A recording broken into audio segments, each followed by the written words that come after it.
Yankees fans have a lot to celebrate with the selection of former Yanks Mariano, Rivera and Mussina to the Hoff.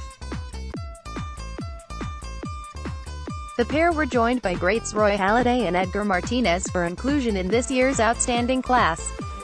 In particular, for the very first time, the Sandman earned an astonishing and well-deserved first-time unanimous vote into the Hoff. And nearly everyone would agree, he is the best relief pitcher of all time, hands down. The cool, calm, and unflappable Panamanian set the record for saves with 652, and prevented runs more effectively in MLB than anyone else. In 1,283.2 innings, he had an ERA of 2.21. Rivera's Jaws, his career WAR averaged with his 7-year peak WAR, was 42.5. The average for current Hoff relief pitchers is considerably less, 32.3. His 19-year career, Mo was lights out when the stakes were the highest. He helped the Yankees win 5 World Series championships. In fact, he got the final out in 4 World Series the Yanks won, 1998, 1999, 2000, and 2009. He was equally dominant in playoff games. As a starting pitcher, Mussina's career statistics provided a strong argument for his inclusion into the Hall this year as well. His win-loss record was 270-153, and he had 2,813 strikeouts, both spectacular achievements, given that he spent his entire career pitching in the consistently mighty American League East. His career WAR was 83.0 and his Jaws 63.8, higher than the averages for all Hoff starting pitchers. These facts and statistics strongly support his worthiness for selection into the Hall. In particular, Moose had been wisely building his support through a quiet, respectful, and reserved approach. This strategy enhanced his persona, increased his support significantly over time, and finally resulted in his 2019 selection.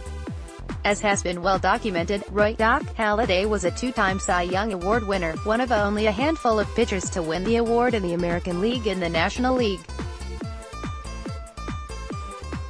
At the same time, longtime Seattle Mariners designated hitter, Edgar Martinez was one of the most feared sluggers of the 1990s. Both players received well over the minimum percentage of votes necessary, 75%, by the baseball writers to be elected into the Hoff. Each received precisely 85.4% of the vote. Players not elected. In contrast, other well-known former MLB players fell short in the vote by BBWAA writers, despite their numerous accomplishments during their professional careers. Those who used performing-enhancing drugs, PEDs, or who were strongly suspected of using PEDs did not fare well in the 2019 voting. Nor did they substantially increase their percentage of votes by members of the BBWAA from previous ballots. In particular, Roger Clemens, 59.5%, Barry Bonds, 59.1%, Manny Ramirez, 22.8%, and Sammy Sosa, 8.5%, increased their percentage of Hoff voting from the previous year by only a tiny amount. This was the 7th year that Clemens and Bonds were on the ballot, and it has now become uncertain whether they will ever be elected to the Hoff by the baseball writers before their eligibility runs out in 3 years. Given this year's voting results, elevating their vote margins by at least 16% during this relatively short period will be a tall order.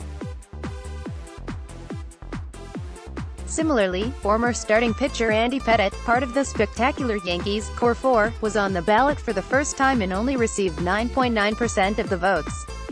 As documented in the George J. Mitchell report, he admitted to using a growth hormone, HGH. Although Pettitte had a strong show of remorse and apologized in public, a large number of writers likely hold his use of PEDs against him, given his solid major league record. Also, in recent years, numerous writers have refused to support exceptional ball players for inclusion into the Hall because of the controversial comments they have made on sensitive issues, as well as their engagement in unprofessional behavior. Despite his excellent pitching record, Curt Schilling, for example, has thus far been kept out of the Hoff because of his extreme views on moral, social, and political issues. Rightly or wrongly, such behavior has hurt evaluations of his character among the writers, particularly those who weigh a player's character heavily when assessing his worthiness for inclusion into the Hall. This year marked the 7th time Schilling was on the ballot, and he received 60.9% of the votes cast, a respectable increase from last year, 9.7%, but still significantly short of the 75.0% needed for selection. Schilling even received a strong public endorsement of President Donald Trump while writers were casting their ballots.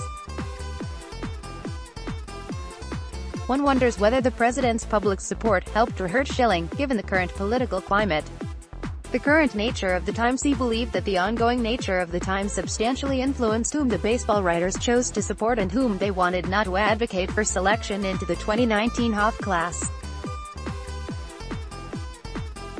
Most Americans, reputable news journalists, and political scientists agree that the country is sharply divided along political, ethnic, racial, religious, and social class lines.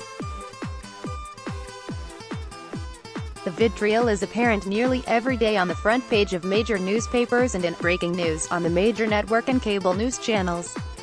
It has been decades since the country was so deeply divided, and fundamental moral, ethical, social, and democratic values and institutions have been questioned and frequently challenged by certain politicians. The incivility of the current discourse in Washington, D.C. and many states is undoubtedly striking.